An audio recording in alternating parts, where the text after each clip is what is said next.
So hi guys, welcome back sa ating YouTube channel mga katropa. Isa na namang kwentuhan dito pa rin sa Kabady Mo YouTube channel. So ngayong araw na to mga katropa is pag-uusapan natin magkano na nga ba yung total na gastos o kaukulang pondo na dapat ilaan kung ikaw ay ipapasok sa piggery business ngayong 2026. Tako po, lumaki na yung mga pricing, cost ng pag-aalaga ng baboy, cost ng baboy at iba pang mga gastusin sa pagpipigiri nga. So himay-himayin natin yan mga katropa dito sa Kabady Mo YouTube channel. Magkano na nga ba mga katropa? So bago natin yan simulan, magpapakain muna tayo ng sisiw. Ayan, ating 45 days naman na mga sisiws na ika-11 days na dito sa ating babuyan and manukan. Ayan. So, mamaya-maya balikan natin yan mga katropa. So, ayan yan yung update dito sa ating manukan mga katropa. Maraming salamat sa pagsama sa atin dito sa Kabady Mo YouTube channel. Isa na namang kwentuhan dito sa ating 45 days chicken broiler challenge naman natin. Walang sinusukuan ano. Ayun. So, ang ganda, ang saya. So, hanggang sa muli. Salamat. Paalam. Kumakain na yung ating mga 45 days chicken, ika-11 days na ngayon mga katropa, and babalikan natin yan.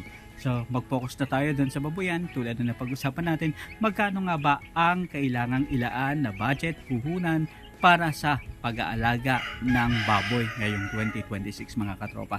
Mas maganda kasi mauntindihan natin, maunawaan natin, and himay-himayin natin mga katropa. So silipin lang natin mga katropa yung ating mga alagang baboy.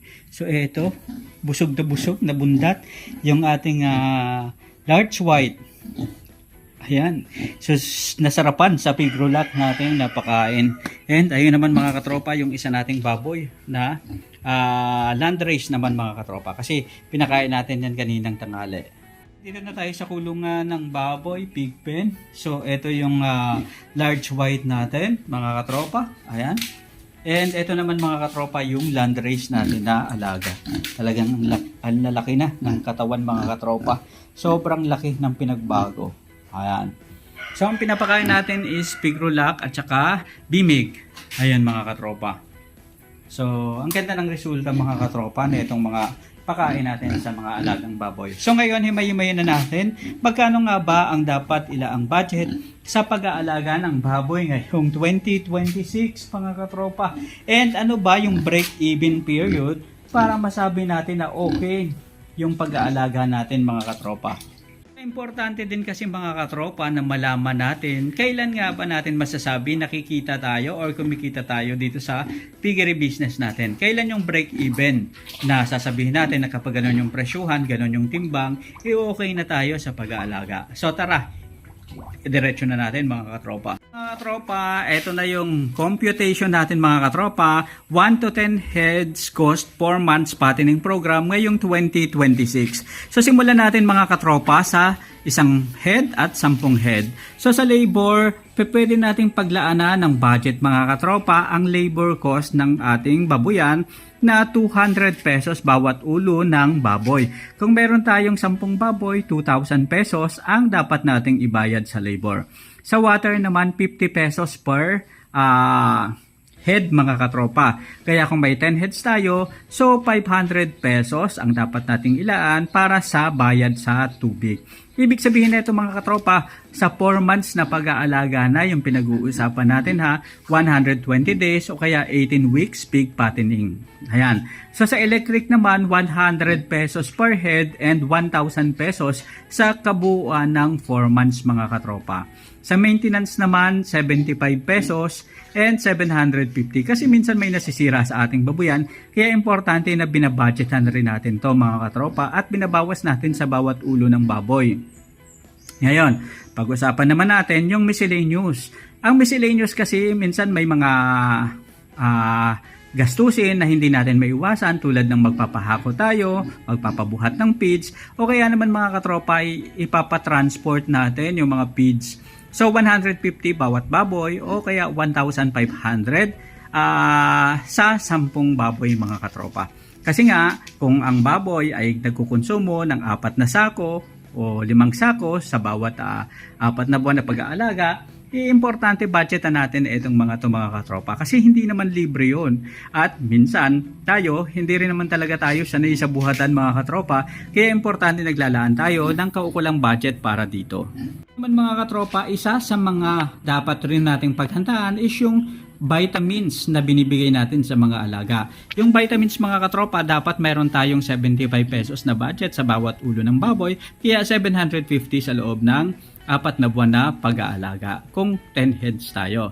Ngayon, sa vaccination, medication, mga impulse medication, 40 pesos bawat ulo, kaya 400 pesos sa 4 na buwan na pag-aalaga. Importante itong vitamins at saka medication kasi dito papasok yung mga pampurga natin, yung mga kapag nilalagnat yung mga baboy. So dapat may budget tayo dyan mga katropa. Kasi sa panahon ngayon, pabago-bago yung panahon, and hindi natin maiwasan na biglang nananamlay yung ating mga alagang baboy. Kaya importante rin ginagamitan natin ng electrolytes maliban sa pag-i-inject ng multivitamins tulad ng iron at saka B-complex, and nagdadagdag pa tayo ng mga booster, and every time na magpapalit tayo ng pakain, pinupurka natin ang ating mga alagang baboy.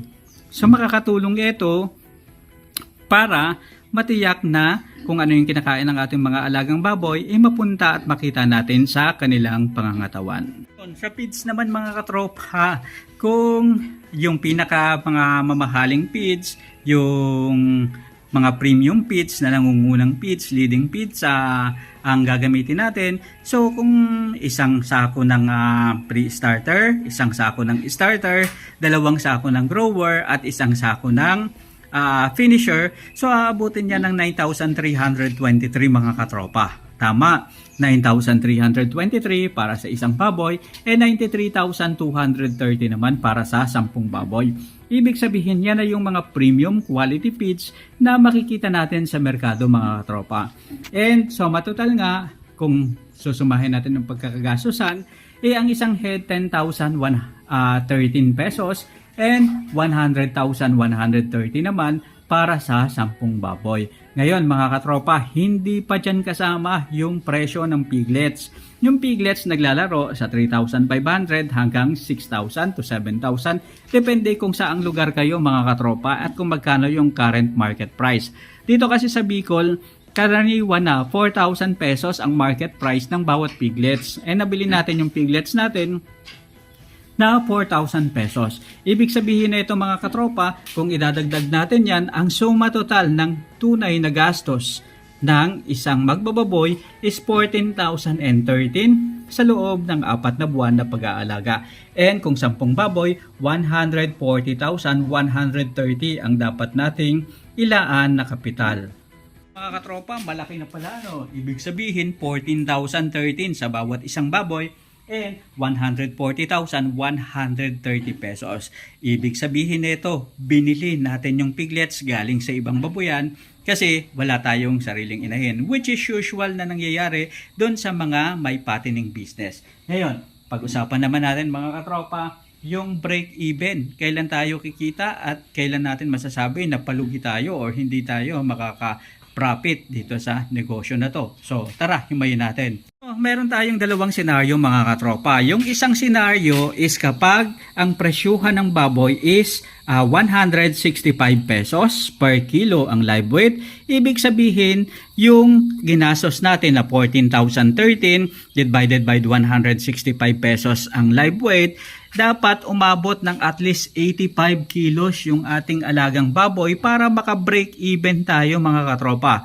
Kikita lang tayo ng 1,650 sa bawat isang baboy kung umabot ng 95 kilos ang ating alagang baboy. Ibig sabihin na ito mga katropa, doon sa total na ginastos natin na 14,013, dapat umabot siya ng 95 kilos na ang presyuhan is 165 para at least may profit tayo na 1,650. And kung 10 baboy yung inalagaan natin at ganun yung senaryo, kikita tayo ng 16,500 sa 10 baboy mga katropa sa 4 na buwan na pag-aalaga. Ibig sabihin, yung puhunan natin na 140,000, kumita siya ng 12% mga katropa in 4 months time. Paano natin masasabi na tiba-tiba naman tayo? Okay na yung pag-aalaga natin.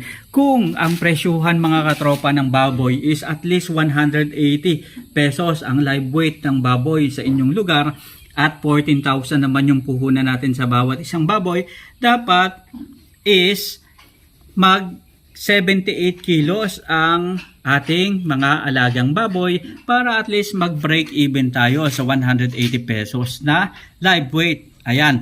Ngayon, kung mag 95 kilos ang ating mga alagang baboy at gumastos tayo ng 14,013 at 180 pesos ang live weight, yung 95 kilos na baboy mga katropa, profit na tayo dyan ng 3,060 pesos sa 4 na buwan na pag-aalaga sa bawat isang baboy. Kung meron tayong 10 baboy mga katropa, profit tayo ng 30,600 and 22% yan ng kabuuang puhunan natin na 140,000 pesos. Ibig sabihin mga katropa, dapat talaga ang presyuhan ng baboy is mag 180 o 200 para at least matiyak natin nakikita tayo at tutubo ng maganda at malaki-laki mga katropa.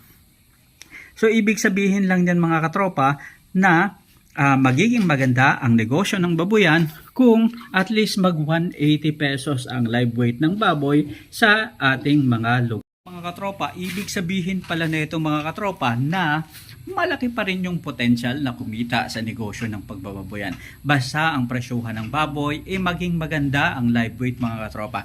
Kung 180 ang live weight, sa tingin ko, hindi mamumroblema yung mga magbababoy, lalong-lalo na yung mga backyard hog raiser na katulad natin mga katropa.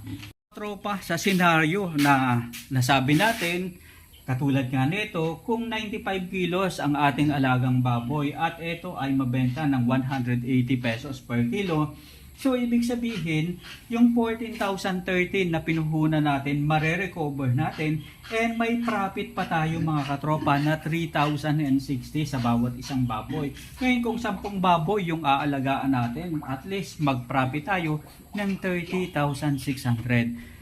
Hindi naman sa mga katropa para sa isang backyard hog raiser na katulad natin. Sana ito yung maintindihan ng government natin at mabigyan talaga ng atensyon yung tungkol nga sa pag-aangkat ng karne ng baboy galing sa ibang bansa. Dapat ba talaga yon o suportahan na lang at palakasin natin yung industriya ng baboyan dito sa Pilipinas? Kasi sa tingin ko mga katropa, kayang-kaya naman talagang tugunan ng mga backyard hog raiser at commercial hog raiser dito sa Pilipinas yung supply na pangangailangan ng ating bansa. Ang tanong is, kaya pa ba natin yung presyo ng pagkain sa mga alagang baboy? Hanggang kailan natin mga katropa kakayanin and hanggang kailan natin kakayanin yung biglaang pagbagsak ng live weight tulad ng 165, 155 at 145? Sana naman magkaroon na ng standard market price ang baboy, ang live weight ng baboy, para at least kumita ang mga backyard hog raiser na katulad natin. Yung 3,060 in 4 months na pag-aalaga sa isang baboy, at least dagdag na para sa kita ng mga magbababoy at ng mga iba pang mga working professional. Libangan at the same time, negosyo na pagkakakitaan. So hanggang sa muli mga katropa, maraming salamat. Paalam.